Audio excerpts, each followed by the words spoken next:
exciting.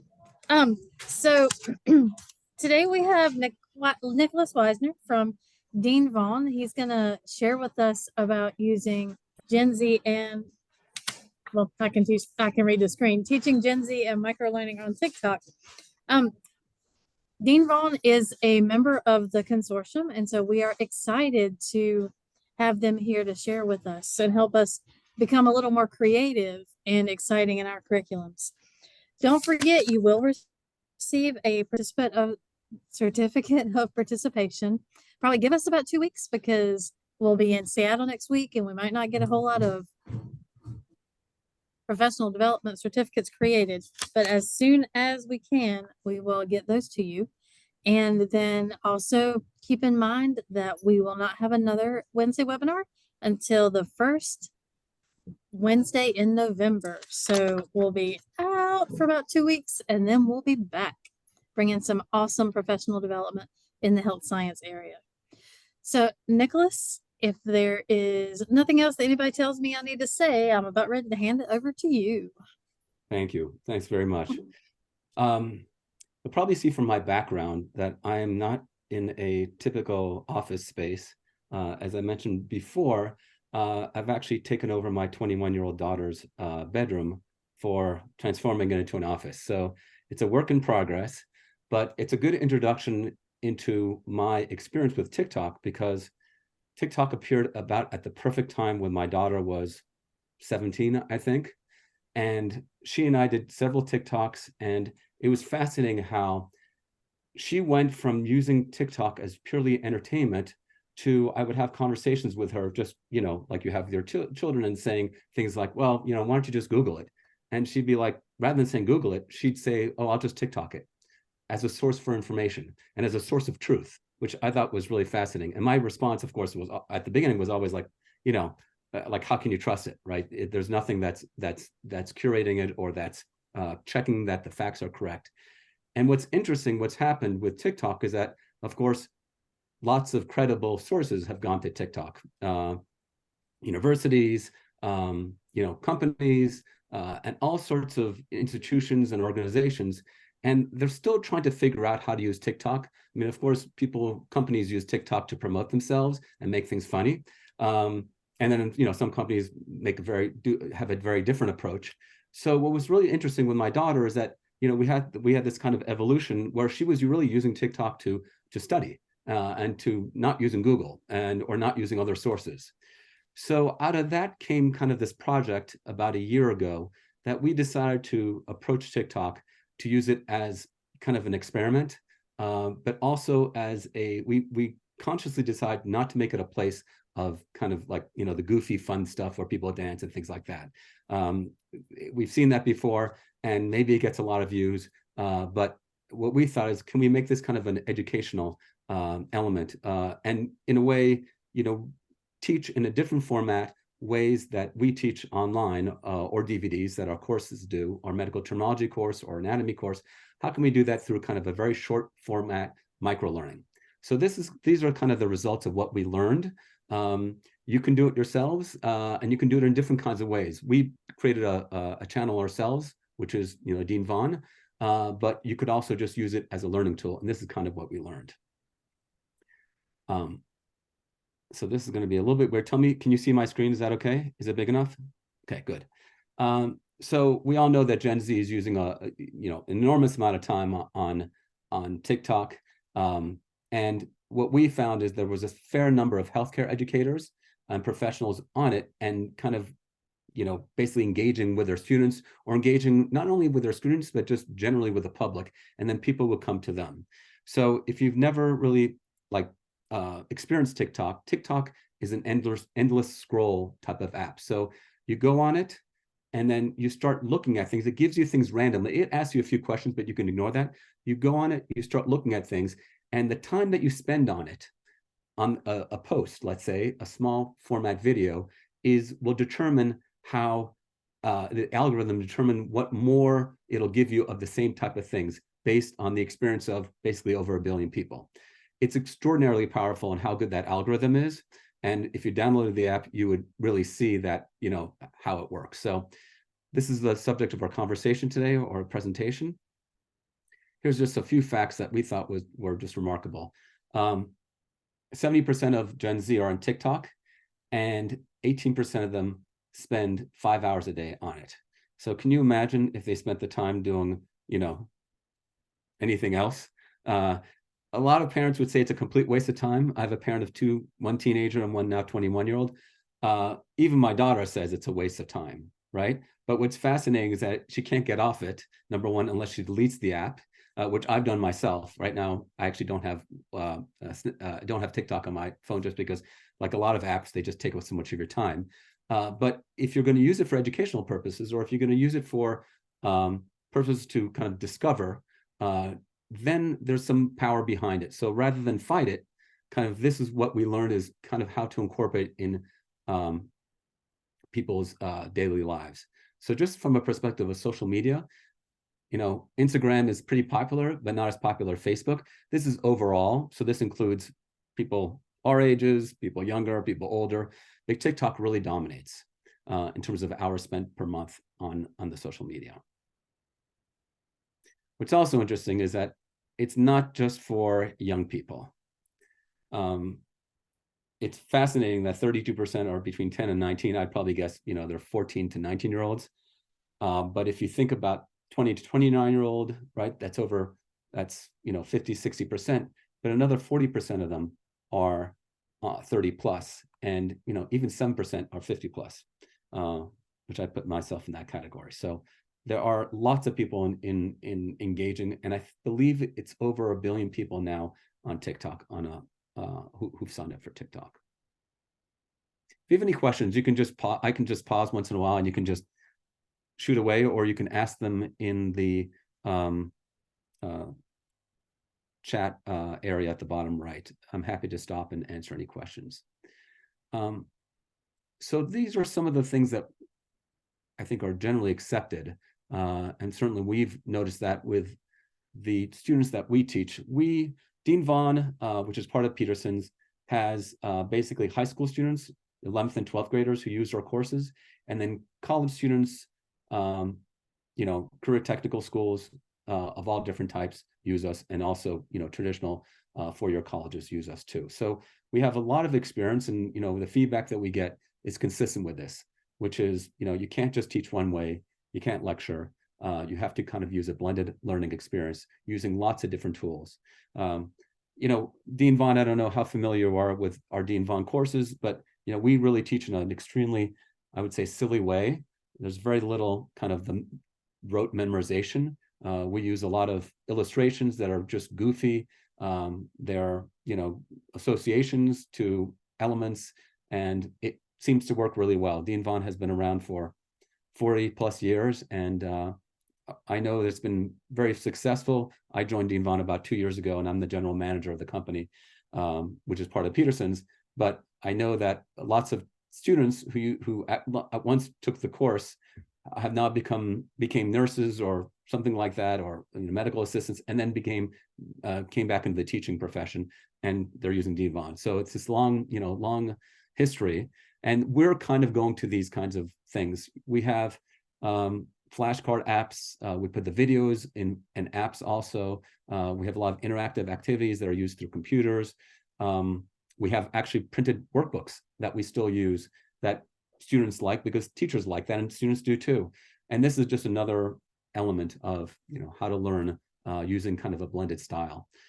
The big thing is the visual aids. The students are on these visual social media, or even just consuming, if you have kids, you'll see that while watching a movie with you, they'll be on their phones, and they'll be able to absorb the movie and also do things on their phone.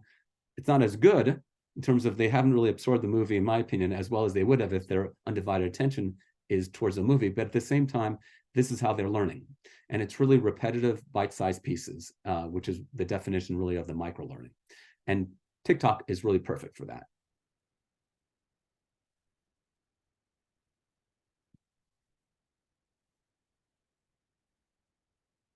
So there have been studies that's shown that actually that repetition and spaced repetition over the long term actually helps to reduce cognitive load, which I thought was really rather interesting. I mean, we use them already, in terms of quizzes and flashcard learning and things like that, but it's really micro learning. We're not talking about a video or a quiz that takes 10 minutes. We're talking about under 3 minutes, and even 3 minutes is long for learning, as you'll see what I'm going to present. So as I mentioned a little bit, how does it work? TikTok has this algorithm that basically pushes similar content to you. So if you remember that a little bit later, but what I've encouraged students or teachers to do is to actually, if they're allowed because of the state, but have the kids take out their phones and start talking about TikTok in the classroom and having them look up certain words or certain professions. And it's really sneaky, because what happens is that the kids start having those TikToks fed to them. So even though you haven't assigned them anything, they're actually just starting to see it. And students who are studying something will actually pause on those videos, and TikTok will give them more of it. And of course, it'll combine it with all the other stuff that they're interested in. So it's not just one channel or one thing that they're going to, it's one endless scroll, basically. You just keep on scrolling. So that For Your page is where you see all of this. And the video length, again, is at most 3 minutes. 3 minutes is really, I would never recommend doing 3 minutes. We did a bunch of testing on longer ones. It's really the first 5 seconds that determines whether someone stays or leaves. And most people don't have more patience than 15 to 30 seconds. So you've got to teach what you're teaching in 30 seconds. And that's really the challenge. I'll continue. I'm sure you can all read this. I don't like reading the points all the time. So we kind of did a lot of different, what we started with is we started exploring TikTok professionally and seeing who was on TikTok and whether things were accurate or not accurate. What we saw was there's a huge amount of TikToks around medical, learning, and healthcare. In fact, TikTok created these hashtags that they basically promoted during the pandemic, especially learning TikTok, that you can see has basically 500 billion views. So the amount of consumption is incredible. Even the amount of healthcare related is amazing. And what we do, and what we did is we first started following people and really kind of studying what they did, what was successful, what was not successful. And then we started doing it ourselves. And this is one of our TikToks, and I can go through them a little bit more. But really, this is where this is Dean Vaughn Club as our TikTok handle. And then basically you put a few hashtags, and we would, hashtag medical student or medical term, those kinds of things. And it's really amazing, what happened and the engagement that we had, which I'll show you in a little bit. So these are the kind of popular healthcare TikToks, and they focus on different things. And many of them are followed by people who are not necessarily, interested in the industry per se, or students. They're just following because they're interesting. And what happens is that TikTok they're not dumb. What they're doing is they, like Google search, you remember that, Google search puts more credibility to ORGs or .govs or EDUs. So they'll return results. For example, Google, it's very hard to have your results of a search of a page on your website return a top ranked search result to someone searching on Google around medical things if you're not an EDU or .gov or .org, because Google is saying that with this domain, there is a certain amount of assumed credibility. And of course, what they do, which is what's similar that TikTok does, is it ultimately becomes a popularity contest, but a popularity contest that kind of tips the scales according to certain types of followers who have certain types of followers themselves. So, what they start seeing is they see patterns and trends. So I think this is a perfect thing for folks like you who are in the EDU space, because you'll naturally be, found more credible because you are. And many of these accounts they have ridiculous numbers of followers, 2 million, 500,000, those kinds of things. But they're really good. And when people, upvote something or downvote something, it impacts how they're given visibility, right? Because there's huge numbers of there's a huge amount of content, so it's not being shown to everybody. So the question is, how do you have your content shown to other people? Now, that's from our perspective, right? Because that's what we're interested in terms of getting people to watch and follow what we're doing, because we're obviously a company. But from your perspective, that's not as important. But I will say that it is important, or it becomes important, because as your students, if you create a TikTok account and if you put something in, your students won't necessarily get your content. They can follow you, but they don't really necessarily get it unless you create content that's compelling and other people see it. So this is just a little bit about our experience in creating the For You page, right? So again, this is what you would experience. It's basically just your screen that you get on when you go on to TikTok, and basically it's just what you will see. It's not an account. You create an account and you can post yourself, right? So in two ways, you can consume TikToks that other people and never create any TikTok yourself. Or you can create TikToks yourself, and then they're posted to your account, and those are the TikToks that other people see. So you can do both things. I've spoken with teachers at conferences who have created some and who've used it to create kind of a sense of community among their students, because they have them do different things, which I'll show you in a few minutes. But really just getting on how you talk about how TikTok works. It learns from your likes or your dislikes, or basically just you're spending 2 seconds on a TikTok as opposed to half a second. It'll give you more of that. You can search on TikTok, but you just don't necessarily do it. But I'll get to this later. Searching is a good tool to have your students search for certain things.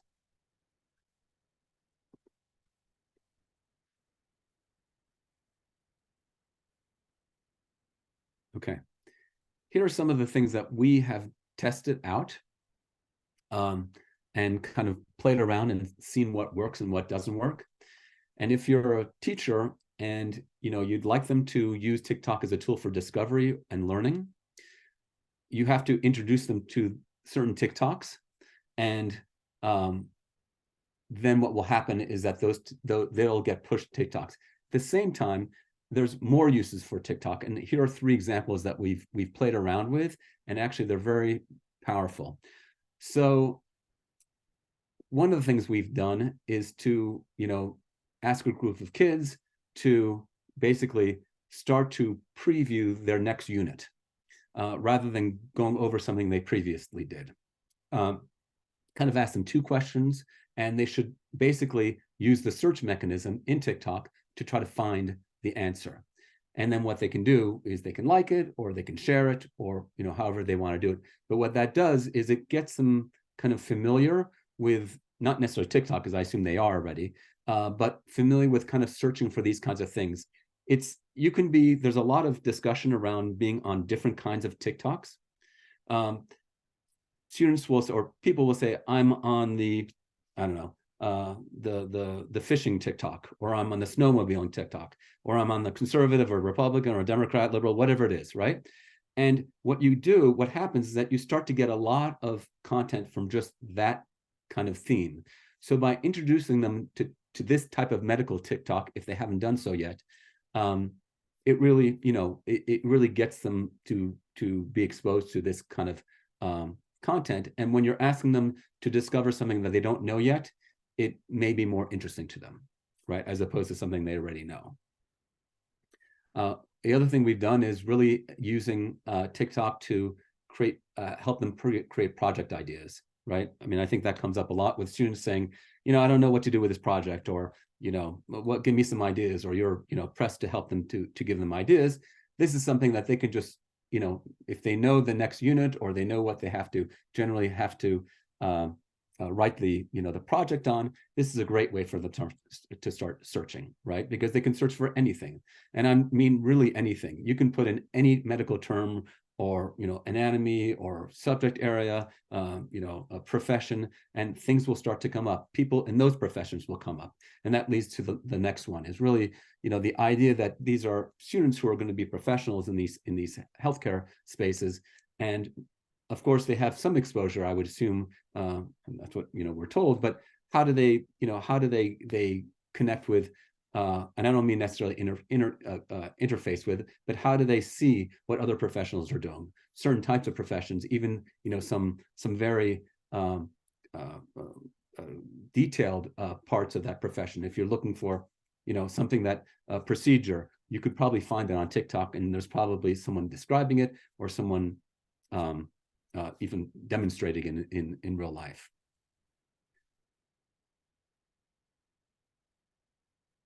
So if you're interested to create a TikTok channel, which lots of people do, and teachers I've spoken with do, and they basically create certain things, even they'll just describe what they're doing before a class, and they'll basically, because their students are following them on TikTok, then they'll get that and they'll see it, or they can go through class. And the other thing, around a classroom interaction is sometimes I've seen teachers encourage students who make TikToks to explain a unit or a concept to other students in the class. So they'll just literally record them in the class, and then they'll say, hey, take a look at this, follow me, and I just posted this, take a look at this, right? And then they'll trade them, and it's really a lot of fun. And it's not necessarily, it doesn't have to be right all the time. It's just there's a consumption value to TikToks that is dissimilar to Instagram. Instagram is very curated, everyone's living a perfect life, everything looks has to be perfect, it has to be insta perfect. On TikTok, it's real life. People show their emotions, people mess up, they're goofy, they're awkward, and there's much less judging in that regard. It's just it's kind of the anti-Instagram. So what we found is that if you're building a TikTok channel, this is kind of what we did. This is a couple months old, but over the first 6 months, we did kind of one TikTok every 3 days.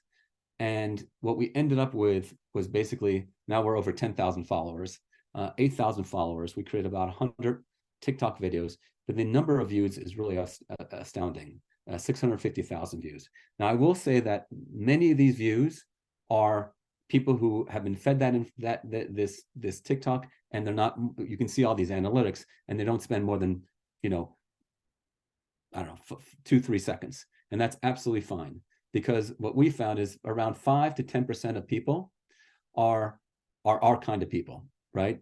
And they see it and they stay a minute or 30 seconds or 15, 20 seconds, which is the length of the duration of the TikTok. But if you think that even if, 5% of the views are people, 30,000 people, 35 to 60,000 people are likely students, and they fit the profiles from what we've seen. What we've also done is TikTok lives. Now, this may have been better during the pandemic when your students weren't in class, but if you do have students who are, remote, this is pretty interesting. We have done all sorts of things on TikTok in terms of live streaming. So you can do a live streaming session with your followers, right? And your students. So telling them, we're going to do a live stream today, and I'm going to be teaching something. It's just another way to get your students to interact. It's fun. What we found was quizzes were the most popular thing. We did some teaching of our medical terms that, we kind of did that in live, and we moved from one thing to the next. But really what we found was the quizzes were fun because it's interactive. And then there are so many other ways to do quizzes, and it's almost, it's kind of silly to say that this is the way you should do quizzes or one way to do quizzes, but really the point is it's another way to do quizzes, right? So if you've done quizzes in a different kind of way, Quizlet, all those other ways, that's fine. But if you put these quizzes on, if you do this live, right, or if you create them as TikToks, they'll be there, and students who are on their phones after school will see that. So again, it's that sneaky way of teaching your students and encouraging them to kind of explore these subject materials just because it's there. If they're on TikTok, 2-3 hours a day, they're going to get that information. So this is kind of an interesting stat. We had per live, we had 7,000 views, which is essentially 7,000 people per live. So, and you don't have to build that up. After we did a few TikToks, well, actually you have to reach, I think, 1,000 followers. Yeah, 1,000 followers, there we go. You can use our live streaming tool. But we had 7,000 people viewing, let's say, a 20-minute live session. So these are longer sessions. People come and go, things like that. We usually had about 250 people per time. Of all the people, of the 7,000, 200 of the people were followers of ours. And we would get an additional 20 or 30 followers every time we had a live session. We could look up the demographics of these folks. They were all, we even could see who they were, one after another. They were all, students in the medical healthcare field.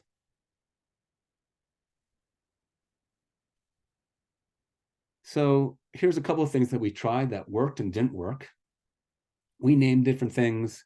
We tried different series. So, we called things different ways so that when people could see at the top, we would have a title of it at the top here that said, medical terminology you need to know, or something like that, right? We tried a whole bunch of different things. And what we found really worked well were, again, short doses of information. So what we did, we tried medical terms everyone should know. That's, a lot of people do that kind of stuff. A daily dose of something, just the naming of it was important. Human anatomy daily dose, element recognition, which was kind of a Dean Vaughn, well, it's common, I think, but it's kind of a way to learn medical terms, and then quizzes. And really what we found was this kind of daily dose was really compelling. We would have to do it in less than 20 seconds. So how can you teach, a medical element in less than 20 seconds? Well, it's a challenge, but the interesting thing is that the person who sees this they may bookmark it, right, to get it to remember it for a future time so they can go back to it. But it does happen that this same flashcard or the same TikTok will be shown to them again because they may go back to it or try to find it. And so that's the repeating of it, right? Or they'll get another flashcard or another quiz from a completely different TikTok creator that is the exact same medical element, I guess in this case, I'm using, but it'll be created by somebody else. So you're not teaching it, it's a whole community of people that are teaching it to your student. And that's really where the power is, because that's the repetition I was talking about before. It's not the repetition that they're going out and finding it, it's the repetition that TikTok gives to them. The other thing that we found was kind of really useful was using real world examples. We have, we invite all the all the students who use our Dean Vaughn medical terminology courses to also follow us on TikTok. We know some of them do, some of them don't. But element recognition is the way that we teach out of our workbooks. And it's quick, but most importantly, it's also real world examples. So, when we talked about something that was a medical term, we mentioned something else about it that might, relate to something in the real world. It doesn't have to be long. It doesn't have to be, something that gives them a 20 second answer. It just has to be quick. And another way is that, of course, TikTok is able to convert what the words that we're saying into their algorithm, and that helps the students get more content. Finally, here were some things that we really tested. We did A/B testing on a lot of these kinds of things when creating an engaging TikTok. It's just about how fun. It's very specific. No matter how niche it is, that's really what works. Obviously, passion. People respond to people who are engaged with something. We use quite a lot of fun visuals because that's what we're all about. But really short is important. Bright titles, we did a lot of testing, A/B testing I mentioned. Green and blue work best. I don't know why, but in this field of medical and healthcare, green and blue work best. And we tried all different colors. We used a green screen feature. That was something that just comes with the TikToks. We kept videos very short. The first 3 seconds have to be the most engaging. It's almost the first word out of your mouth has to be the most engaging. And I will say this also is that not only works for, that's not important for people who have nothing to do with your courses, but it also has to do with your own students.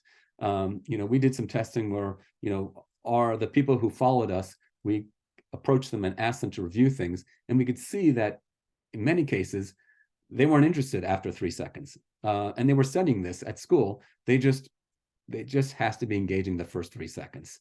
So you kind of have to get to the point immediately. Again, be real.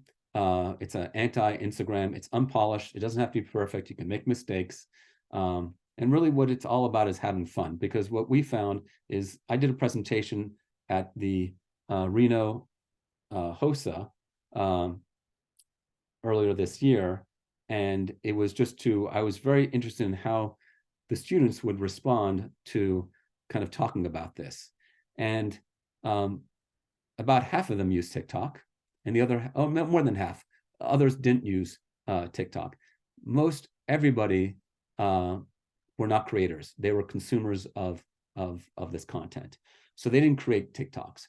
But I will say that when I asked them about creating TikToks just in class, so that their fellow students would see, they were very open to that, because a lot of them, were a little bit hesitant because they don't know who the audience is. But if you know your audience is within your classroom and you're told them, these, breakout sessions with 5 students, all in a group, and create these TikToks, and you're going to create a TikTok for the 5 other students in your room. And then basically everybody's going to share them at the end. They can take them basically with them. They can follow each other.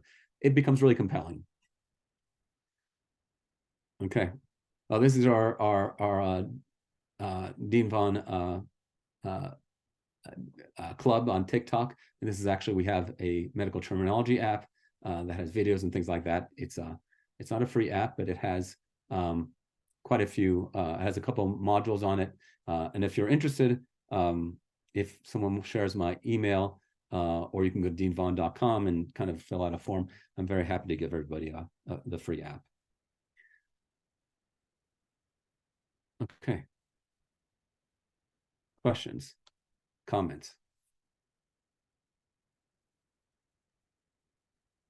Nicholas, do you mind just dropping your email into the Absolutely. chat? Because I don't think Absolutely. that we have that. Absolutely. Or I would share it, but I don't have it. Absolutely.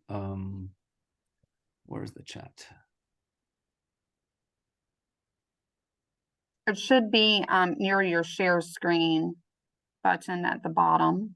Got it. Oh. I see a lot of people who wrote. I'm not on TikTok at all yet, and I didn't even realize TikTok had a live feature. Yeah, it's really a lot of the engine behind it now in terms of people who live stream.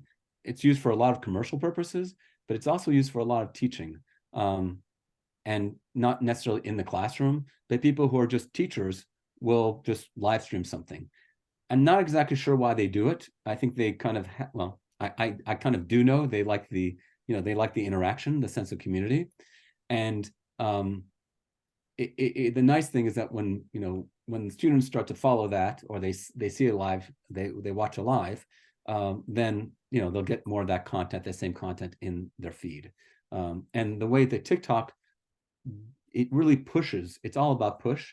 And not only, you don't have to find the live, it actually, the live is presented to you. So you'll see kind of a short video that's been pre-recorded by somebody else like us.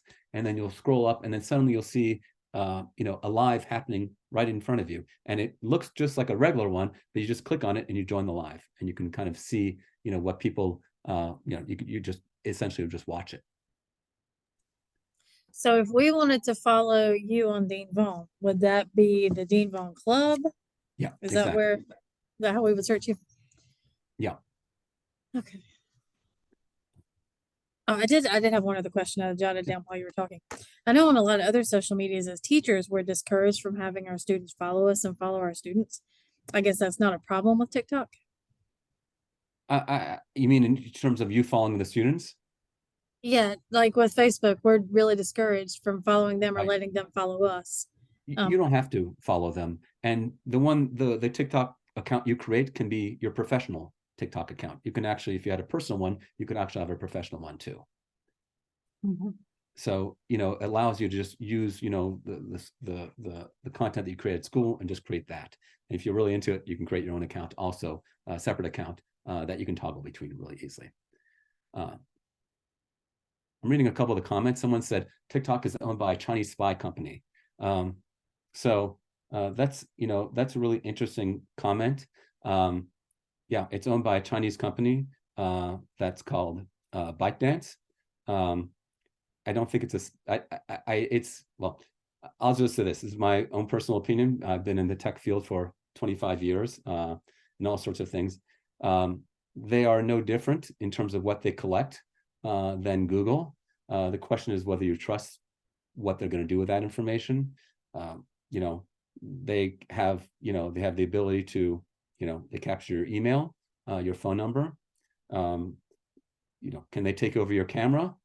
I have no idea. Can Google do that? I have no idea. But they are in the business of making money. I followed Chinese companies for quite a few years, and they, their biggest problem is they're a Chinese company. They've moved their headquarters to Singapore, which doesn't mean anything other than they've removed the people who are key out of China. But of course, if the Chinese government told them to do X, Y, or Z, they would do it. I will say that there are a lot of people watching TikTok, developers, security analysts who can search into the code of TikTok and can see exactly what they're doing. And so far, I've never read or heard that they've done anything that would be considered like spying.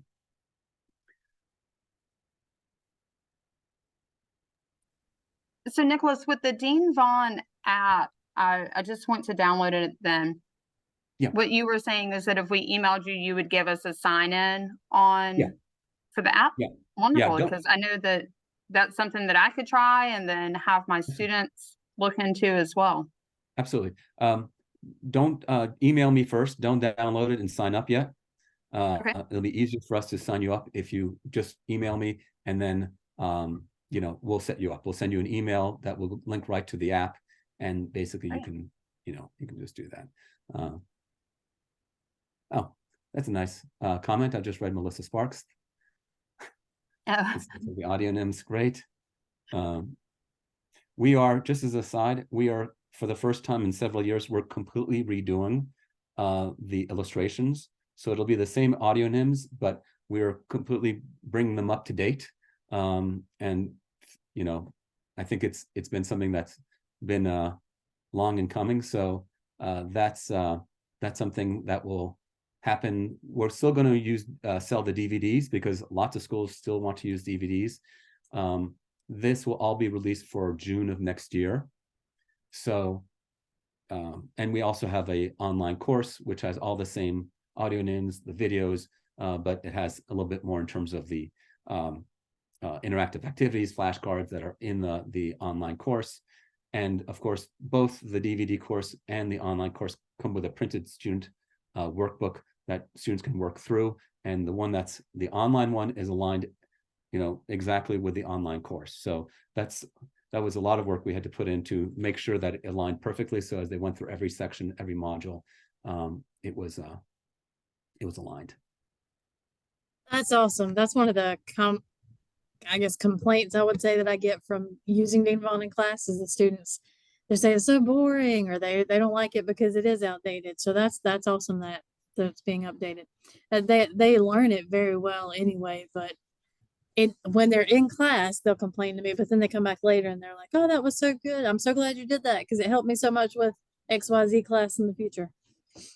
Yeah, we have as I mentioned before, we have a lot of I guess believers in the way that we teach, and we haven't changed it much because we have such good response. And in fact, a lot of ELA students, English language acquisition learners, use Dean Vaughn too, because it's a more visual way to learn. And we've had a lot of, teachers have had a lot of success with it.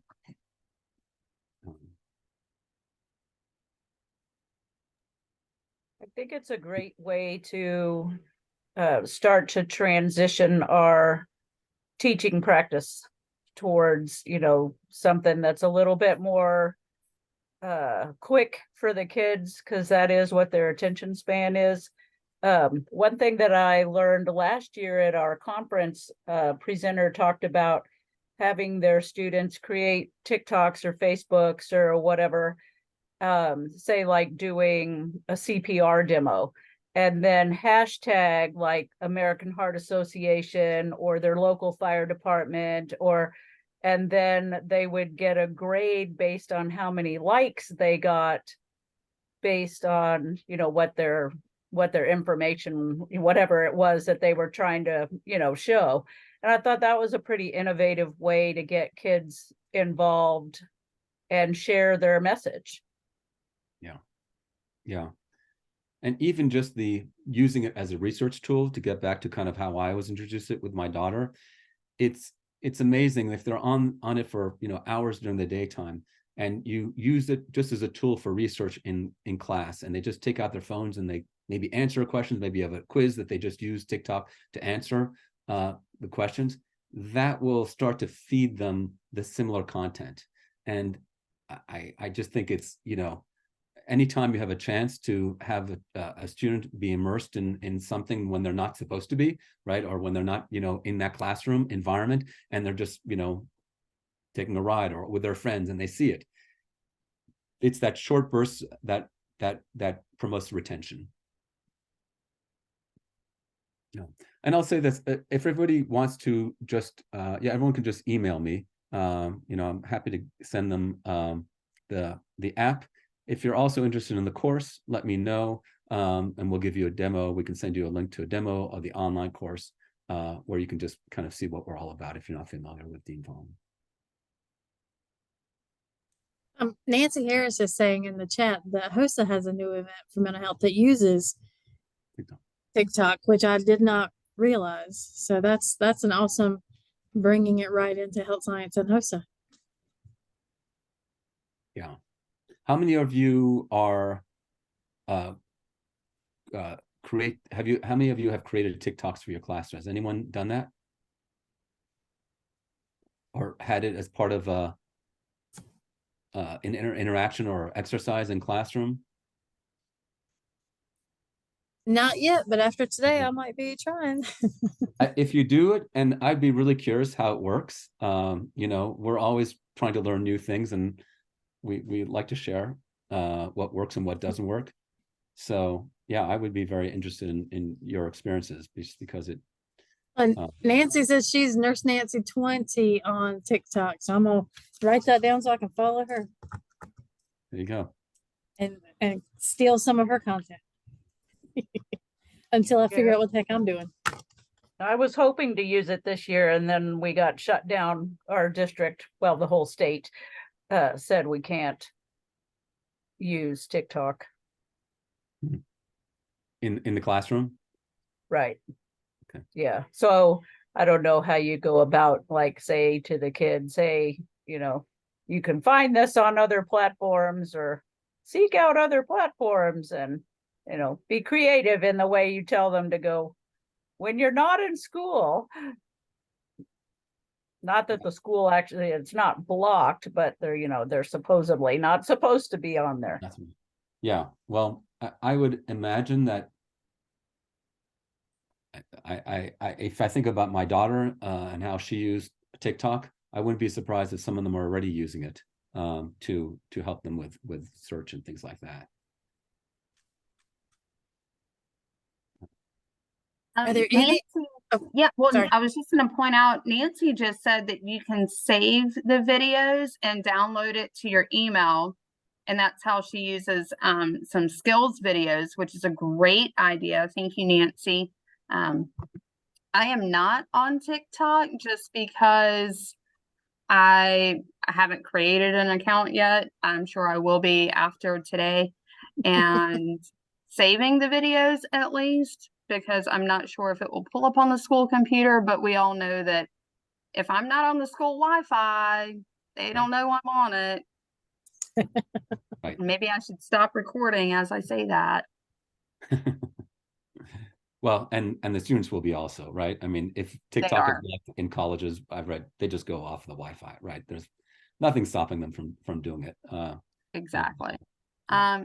Nikita has a hand raised. Nikita, do you have a question for Nicholas? Not necessarily a question, but just a comment. As far as TikTok, I think TikTok is a great educational platform. And I know I was introduced to it, of course, my daughters, but during the pandemic, when we had to transition to virtual learning, I learned so much on TikTok following Teacher Talk. So there is a group, I guess a group or a, I can't think of the word I'm looking for, but it's Hashtag. Teacher Talk. And then they have, I teach technology, so they have Teacher Tech Tip Tuesdays. So, but in, like you said, in that 30 seconds, 60 seconds, I learned so much, you know, just trying to transition my class to virtual and just different tech tips, you know, just to make things work better. So I think it's great. I do use TikTok. I haven't really used it educationally, but I use it just to connect with my students and you know, just bring them information. But I will consider doing some tips and putting that into my Canvas course. But that's good. Yeah, that's great. Thank you so much for sharing that. I wouldn't have even thought to look for that when we went home in 2020. Yes. All right. If no one has any more questions, we will start to wrap it up. Nicholas, we thank you so much for being here today and presenting and sharing with us not only Dean Vaughn, but also the benefits of adding some social media into our classrooms. Absolutely. Happy to share. I enjoyed it.